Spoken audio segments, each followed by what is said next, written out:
ओम शांति। 14 जून 2023। बाबा के महावाक्य। मीठे बच्चे, तुम्हारा है सतो प्रधान संन्यास। तुम देह सहित इस पुरानी दुनिया को बुद्धि से भूलते हो। प्रश्न, तुम ब्राह्मण बच्चों पर कौन सी जवाबदारी बहुत बड़ी है? उत्तर, तुम्हारे पर जवाबदारी है पावन बनकर सारे विश्व को पावन बनाने की। इसके लिए तुम्हें निरंतर शिव बाबा को याद करते रहना है। याद ही योग अग्नि है जिससे आत्मा पावन बनती है, विकर्म विनाश हो जाते हैं। गीत। दुखियों पर रहम करो। ओम शांति। बच्चों ने गीत सुना कि हम बच्चे हैं, तुम्हारा जरूर वह बाप है। अब बाप को बच्चे कभी भी सर्वव्यापी नहीं कहते। लौकिक बाप के बच्चे कभी ऐसे नहीं कहेंगे कि हमारा बाप सर्वव्यापी है। यह बेहद का बाप बैठ समझाते हैं, तुम सब बच्चे हो। तुम्हारा बाप है जिसको परम पिता कहते हैं। परमात्मा को सुप्रीम सोल भी कहते हैं। परम माना सुप्रीम, आत्मा माना सोल। तो जरूर सब बच्चे हैं और एक बाप है। सब भक्त एक भगवान को याद करते हैं। जिसको याद किया जाता है उनका जरूर नाम रूप देश काल होता है। उनको बेअंत नहीं कहा जा सकता। मनुष्य ईश्वर बाप को बेअंत कहते आए हैं। उनका कोई अंत पा नहीं सकते हैं और फिर कहते हैं सर्वव्यापी है। यह तो बड़ा अनर्थ हो गया। पत्थर ठिक्कर सब में ईश्वर है, उनको फिर बेअंत कहते हैं। बच्चे बाप को भूल गए हैं, इसलिए सारी मनुष्य सृष्टि नास्तिक पतित कही जाती है। हर एक नर नारी पतित हैं, तब तो पतित से पावन बनाने वाले को याद करते हैं। इस दुनिया में कोई को भी महान आत्मा नहीं कहा जा सकता। पवित्र आत्मा पतित दुनिया में हो नहीं सकती। बापू गांधी जी भी कहते थे, पतित पावन सीताराम। यह मनुष्यों के लिए कहते, पानी की गंगा के लिए तो नहीं कहा। यह है झूठ, झूठी माया झूठी काया है ही झूठ खंड। सच खंड था जबकि नई दुनिया में नया भारत था। अब वही भारत पुराना हो गया है। भारत जब नया था तो उनको स्वर्ग कहा जाता है, जिसको 5000 वर्ष हुए। त्रेता में 2 कलाएं कम हुई। इस समय तो कलयुग है। इनको कहा जाता है पुरानी दुनिया। पुरानी दुनिया में पुराना भारत। वर्ल्ड नई भी होती है तो पुरानी भी होती है। अब है पुरानी दुनिया। सब मनुष्य नास्तिक है, इसलिए दुखधाम कहा जाता है। फिर इस दुखधाम को सुखधाम तो एक ही बाप बना सकते हैं। भारत जो पावन था पतित बन गया है। जब प्योरिटी थी तो पीस प्रॉस्पेरिटी थी। भारत की आयु एवरेज बड़ी थी, अभी तो बहुत छोटी है। भारत रोगी कब से बना है दुनिया नहीं जानती। ऐसे नहीं कहेंगे कि परंपरा से रोगी है। भक्ति शुरू ही द्वापर से होती है। कलयुग का जब अंत होता है तब बाप आकर ज्ञान देते हैं। ज्ञान है ही ज्ञान सागर के पास। ज्ञान का सागर नॉलेजफुल, यह उस बाप की ही महिमा है। मनुष्य सृष्टि का बीज रूप है। सर्वव्यापी कहने से बाप बच्चे का लव नहीं रहता। यह है ऑर्फन दुनिया। सब आपस में लड़ते रहते हैं, इसलिए इसको रौरव नरक कहा जाता है। भारत स्वर्ग था, अब नरक है। यह किसको भी पता नहीं पड़ता है कि हम नरकवासी हैं तो जरूर नरक से ट्रांसफर होंगे, परंतु ऐसे नहीं कि नरकवासी पुनर्जन्म फिर स्वर्ग में ले सकते हैं। वह पुनर्जन्म सब नरक में ही लेते हैं। नरक को ही पतित दुनिया कहा जाता है। निर्वाण धाम आत्माओं के रहने का स्थान है, जिसको निराकारी दुनिया कहा जाता है। आत्मा स्टार इमॉर्टल है, शरीर मॉर्टल है। आत्मा को एक शरीर छोड़ दूसरा लेना पड़ता है। 84 जन्मों का भी गायन है। 84 लाख जन्म कहना भी गपोड़ा है।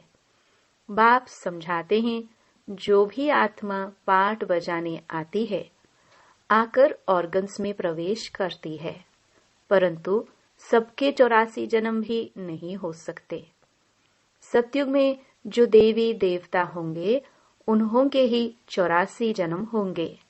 बाप कहते हैं, आगे भी कहा था, तुम अपने जन्मों को नहीं जानते हो, मैं बतलाता हूँ। तुम हो ब्रह्मा कुमार कुमारिया। अच्छा, ब्रह्मा का बाप कौन है? शिव। ब्रह्मा विष्णु शंकर है शिव बाबा के बच्चे। उन्हों को भी अपना सूक्ष्म शरीर है। परमपिता परमात्मा को अपना शरीर नहीं है। बाप कहते हैं, मेरा नाम ही शिव है। भल कोई रुद्र भी कहते, कोई सोमनाथ कहते हैं, हूँ तो मैं निराकार। बरोबर भारत में शिव के मंदिर भी हैं। ज्ञान का सागर परमपिता परमात्मा को ही कहा जाता है, श्री कृष्ण को नहीं कहेंगे। वह तो सतयुग का प्रिंस है। उनमें यह आदि मध्य अंत का ज्ञान है। सतयुगी देवताओं में भी यह ज्ञान नहीं है। तुम जानते हो, अभी हम हीरे तुल्य बन रहे हैं। परमपिता परमात्मा के सिवाय कोई राजयोग सिखला ना सके। श्री कृष्ण को परमात्मा नहीं कह सकते। परमात्मा सिर्फ एक निराकार को ही कहा जाता है। उस बाप को ही सब भूले हुए हैं। इस समय सब पतित तमो प्रधान है। बाप कहते हैं, यह सारा वैरायटी मनुष्य सृष्टि का झाड़ है। तमो प्रधान रोगी दुखी है। भारत कितना ऊंच था, अभी तो कंगाल है। शास्त्रों में तो कल्प की आयु ही लाखों वर्ष लिख दी है। समझते हैं कलयुग को अभी 40,000 वर्ष चलना है। बाप समझाते हैं, यह है घोर अंधियारा। अब ज्ञान सूर्य प्रगटा, अज्ञान अंधेर विनाश। बाप है ज्ञान सूर्य, वह आकर अज्ञान घोर अंधियारे को मिटाते हैं। अभी है ब्रह्मा की रात। सतयुग त्रेता को ब्रह्मा का दिन कहा जाता है। तो तुम हो ब्रह्मा कुमार कुमारिया, ब्रह्मा के बच्चे। ब्रह्मा तो विश्व अथवा स्वर्ग का रचयिता नहीं है। निराकार हेवनली गॉड फादर की ही महिमा है। वह बाप ही आकर राजयोग सिखलाते हैं। बाप कहते हैं, हे बच्चे, आत्माओं से बात करते हैं। आत्मा ही सब कुछ सुनती है, धारण करती है और संस्कार ले जाती है। जैसे बाबा ने समझाया है, लड़ाई के मैदान में मरते हैं तो संस्कारों अनुसार जन्म ले, फिर लड़ाई में चले जाएंगे। इस समय सबकी आत्माएं तमो प्रधान हैं। सब एक दो को दुख देते रहते हैं। सबसे बड़ा दुख कौन देते हैं? जो तुम्हें परमात्मा से बेमुख करते हैं। इसलिए शिव बाबा कहते हैं, बच्चे तुम उन सबको छोड़ो। गॉड इज वन कहा जाता है। तुम सब ब्राइड्स हो, मैं हूं तुम्हारा ब्राइड ग्रूम। हे सजनिया, तुम बिल्कुल लायक नहीं हो स्वर्ग में चलने के लिए। माया ने तुमको बिल्कुल नालायक बना दिया है। यह है रावण राज्य। सतयुग में है राम राज्य। राम शिव को कहा जाता है। अभी तुम हो ब्राह्मण। परमपिता परमात्मा जो स्वर्ग की स्थापना करते हैं, उनसे तुम वर्षा ले रहे हो। भारतवासियों को स्वर्ग का वर्षा मिल रहा है। कलश माताओं पर रखा है। माता गुरु बिगर किसका कल्याण नहीं होता, जिसके लिए गाते हैं त्वमेव मातश्च पिता। उनको फिर सर्वव्यापी कहना कितनी बड़ी भूल है। मात पिता को फिर बेअंत कह देते हैं। गाते भी हैं तुम मात पिता हम बालक तेरे, तुम्हारी कृपा से सुख घनेरे। फिर बाप पर दोष कैसे रखते हो। बाप तो आकर पतित से पावन बनाते हैं, पतित रावण बनाते हैं। अभी रावण राज्य खत्म हो, राम राज्य फिर शुरू हो जाएगा। इस चक्र को अच्छी रीति समझना है। बेहद की हिस्ट्री ज्योग्राफी बेहद का बाप ही सुनाएंगे। यह है रुद्र ज्ञान यज्ञ, श्री कृष्ण का यज्ञ नहीं है। वही गीता का राजयोग है, परंतु श्री कृष्ण कोई ज्ञान नहीं देते हैं।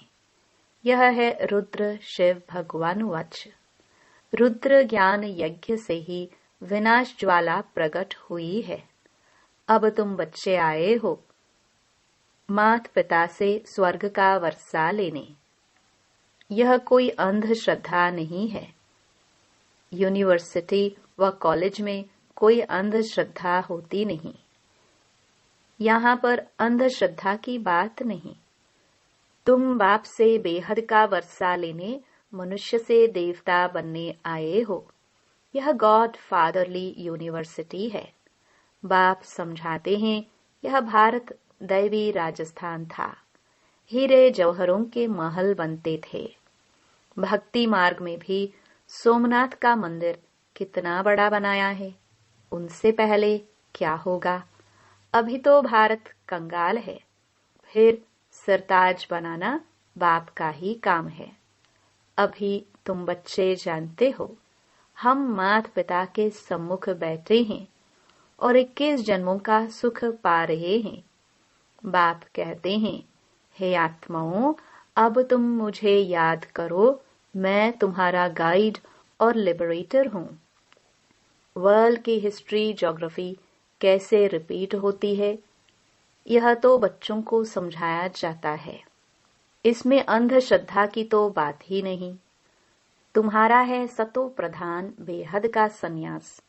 यह पुरानी दुनिया को बुद्धि से छोड़ते हो, इसलिए बाप कहते हैं सर्वधर्मानी, देह सहित देह के जो भी संबंध हैं सबको भूल अपने को अशरीरी आत्मा समझो। बाप कहते हैं इस देह का भान छोड़ो। मुझ बाप को याद करने से ही तुम्हारे पाप भस्म होंगे। निरंतर मुझे याद करो, और कोई उपाय नहीं। अंत तक याद करना है। माया जीते जगत जीत बनना है। माया पर जीत एक शिव बाबा ही पहना सकते हैं। अच्छा, अब बाप शिव शक्तियों द्वारा भारत पर अविनाशी बृहस्पति की दशा लाते हैं। बाप कहते हैं मैं इस तन का लोन लेकर इनका नाम ब्रह्मा रखता हूँ। तुम ब्रह्मा कुमार कुमारियां वर्षा लेते हो शिव बाबा से। याद भी शिव बाबा को ही करना है। वह कहते हैं मेरा नाम एक ही शिव है। तुम भी आत्मा हो, परंतु तुम शरीर लेते हो, छोड़ते हो। इसलिए जन्म बाय जन्म तुम्हारे नाम बदलते हैं। 84 जन्म लेंगे तो 84 नाम पड़ेंगे। सबके तो 84 जन्म नहीं होंगे। कोई के 80, कोई के 60, कोई के 5-6 जन्म भी हो सकते हैं। मेरा नाम एक ही है शिव। शिव बाबा को याद करते रहो तो विकर्म विनाश होंगे। योग अग्नि बिगर कोई पावन बन नहीं सकते। तुमने प्रतिज्ञा की है बाबा हम पवित्र बन भारत को पावन बनाए, फिर राज्य करेंगे। शिव बाबा को याद नहीं करते तो गोया अपने को पतित बनाते हैं। इसलिए फिर धर्मराज की बहुत कड़ी सजा खानी पड़ेगी। तुम्हारे पर बड़ी रिस्पॉन्सिबिलिटी है। बाप को याद करते रहना, यह है रूहानी यात्रा। अच्छा, मीठे मीठे सिखिलदे बच्चों प्रति नंबरवार पुरुषार्थ अनुसार माता पिता बाप दादा का याद प्यार और गुड मॉर्निंग। रूहानी बाप की रूहानी बच्चों को नमस्ते। धारणा के लिए मुख्य सार। पहला, निरंतर एक बाप की याद से माया जीत जगत जीत बनना है। पवित्र बनकर भारत को पवित्र बनाना है। दूसरा, बुद्धि से बेहद पुरानी दुनिया का संन्यास करना है। इस देह भान को भूलने का अभ्यास करना है। देही अभिमानी रहना है। वरदान, किसी से किनारा करने के बजाय सर्व का सहारा बनने वाले विश्व कल्याणकारी भव। सारे कल्प में ब्रह्मा बाप और ईश्वरीय परिवार के संबंध संपर्क में आने वाली आप श्रेष्ठ आत्माएं हो। आप किनारा करने वाले नहीं, लेकिन विश्व का सहारा बनने वाली विश्व कल्याणकारी आत्माएं हो। परिवार के अविनाशी प्यार के धागे के बीच से निकल नहीं सकते, इसलिए कभी किसी भी बात में, किसी स्थान से, किसी सेवा से, किसी साथी से किनारा करके अपनी अवस्था अच्छी बनाने का संकल्प नहीं करना। यह आदत डाली तो कहां भी टिक नहीं सकेंगे। स्लोगन, कर्म भोग का वर्णन करने के बजाय कर्म योग की स्थिति का वर्णन करो। मातेश्वरी जी के मधुर महावाक्य। ओम शब्द का यथार्थ अर्थ क्या है? जब हम ओम शांति शब्द कहते हैं तो पहले पहले ओम शब्द के अर्थ को पूर्ण रीति से समझना है। अगर कोई से पूछा जाए ओम का अर्थ क्या है, तो वो लोग ओम का अर्थ बहुत ही लंबा चौड़ा सुनाते हैं। ओम का अर्थ ओमकार बड़े चौड़े आवाज से सुनाते हैं। इस ओम पर फिर लंबा चौड़ा शास्त्र बना देते हैं, परंतु वास्तव में ओम का अर्थ कोई लंबा चौड़ा नहीं है। अपने को तो स्वयं परमात्मा ओम का अर्थ बहुत ही सरल और सहज अर्थ से समझाते हैं। वो भी अर्थ परमात्मा से मिलने के लिए ही समझाते हैं।